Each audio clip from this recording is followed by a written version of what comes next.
So I just finished filming a marriage fight scene. Not that kind of fight scene, I wish. This is a marriage argument scene between two people that really love each other, and there's a lot of anger and passion involved.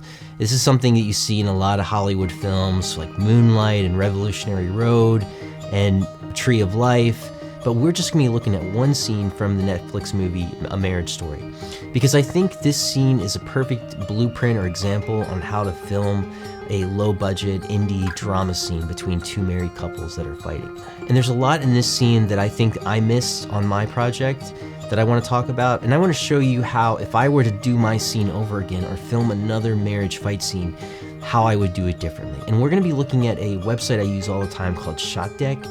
Obviously, I'm not sponsored by them. What the site does is they show frames and they categorize it as a wide, medium. They talk about the lens, the camera, and they show the color palette. And I think it's a great tool to drill into a particular shot. So I love how this scene opens with him opening the door. We've got two clean singles. They're both medium close-ups, both shot on a long lens. Then he invites her in. And this is gonna start like a normal dialogue scene. The energy level is low. There's no confrontation yet.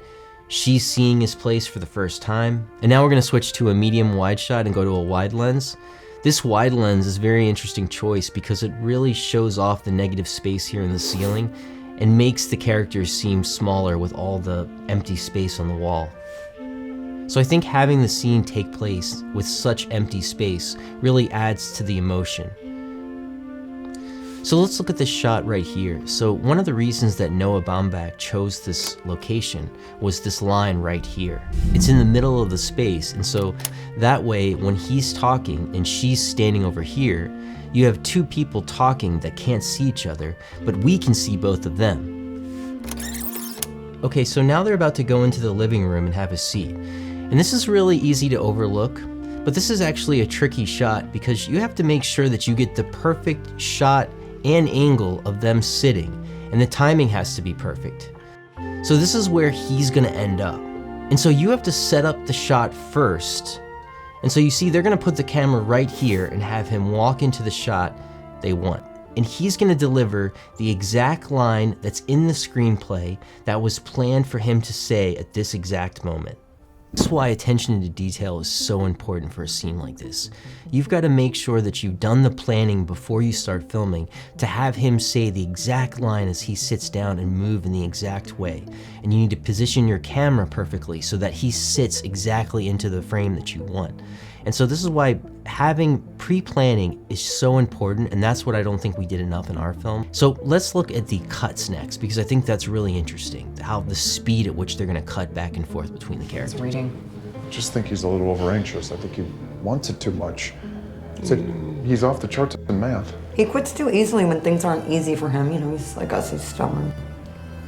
He's still a lousy Monopoly player because he tries to save all his money. So you can see it's a very slow pace that they're cutting back and forth between characters. But let's fast forward when the scene starts getting a little more heated. Now look how fast they're cutting back and forth. The pace that they're cutting back and forth has really increased because things are starting to get heated. So now we have this wide shot that really shows negative spaces on the walls. And if we go to Shotdeck, we can see the lens is a wide frame, the shot's wide, it's a two-shot, and balanced. Okay, so let's fast forward a little bit till they start standing. Okay, so she stands first, and now we're really gonna get into the blocking. So one of the things that Noah Baumbach said is that by the time they were rehearsing here, they had already shot listed the movie twice. But then when the actors came there, they felt their way through the scene and made even more changes in the rehearsal. So by the time they actually started filming, this blocking had been through 3 different phases to be perfect.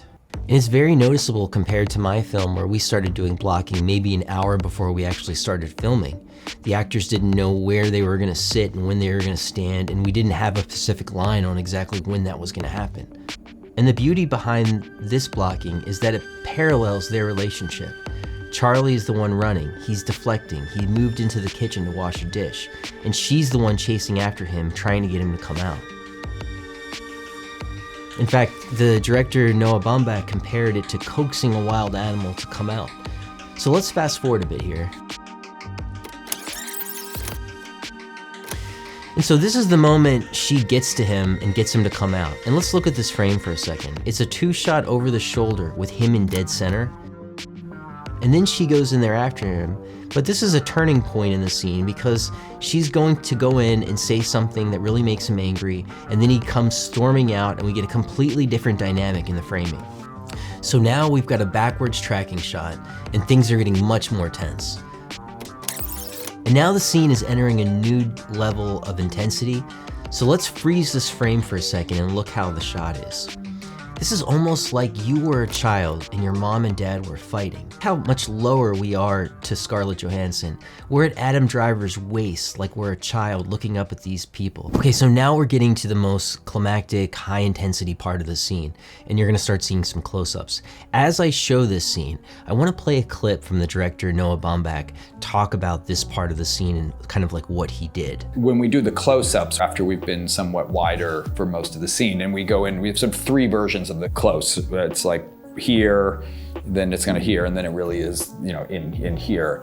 And there's a sequence in Last Picture Show that Jeff Bridges and Timothy Bottoms are circling a car, and they start to have this argument. And he gets in closer, but he starts cutting back and forth within the same line. So it gets really kinetic. And it felt the scene wanted that for this sequence in particular, because it almost becomes them just hurling insults at each other. And it's like the train can't stop and we're just going in. But again, had to be very particularly staged and architected because we knew what words we were gonna cut on. And so I would have them do particular gestures on each line. So it wasn't just the word, it was also the movement. So I wanna emphasize this point. The director would have them gesture to a particular line. This level of detail is exactly what you need in a scene like this, and I would even go so far as to make sure that you have a continuity log or somebody dedicated so that when you do these scenes, every action has a purpose and is planned out perfectly. And this is something I learned on my project the hard way, is that you need somebody that is completely dedicated to continuity, to making sure that the actors, when they deliver a line, they're in the same spot, they have the same gesture, their eye line is the same location. And so that makes it so much easier in the edit and makes the whole scene flow so much better. Okay, so let's go back to our scene and watch how this part progresses from a medium wide to a telephoto close-up shot. Married to you, and that woman is a stranger to me. I mean, we had a child's marriage. You've gone back to your life before you met me. It's pathetic. People used to tell me that you were too selfish to be a great artist, and I used to defend you. They were absolutely right. Okay, so if we check in with Shotdeck, we see the shot uses a long lens and it's centered. It's a clean single, but look at the color scheme right here. I think it's a really nice color palette they used. Okay, so now let's fast forward about 15 seconds. Things are gonna get really, really intense. And this is where basically the climactic moment takes place. And I think what they're doing here, and what I would recommend doing, is you're going to a medium wide and gonna be on a tripod ready for anything. And this way you're giving your actors complete freedom on blocking and how to finish the scene strongly. And so you would film this last section by itself with rested actors ready to give their ultimate performance. And then you, as the director or cinematographer, would just be quiet and ready for any blocking and just catch it live. There's a behind the scenes clip where we can see him do this, and look how the camera is completely handheld and ready for anything. And so it turns with him. And look at that boomstick. So we're capturing really good audio here.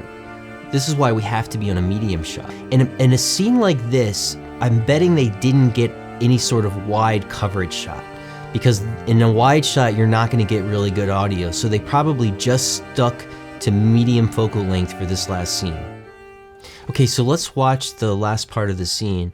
And then when he's done, I wanna show you what it looked like behind set when he delivered these lines.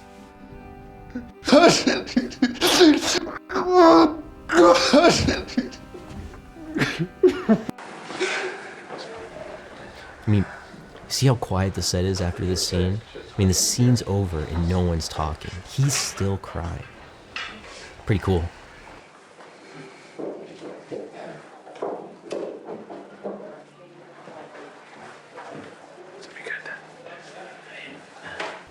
So I know every marriage fight scene is gonna be different, but I still think some of these lessons that we talked about today, we can use in our next project. And I think the way that they filmed this scene was really quite incredible. So that's all I have for today. Let me know in the comments if there's anything you disagree with or something maybe I missed, but I appreciate you for watching. I'll see you in the next one.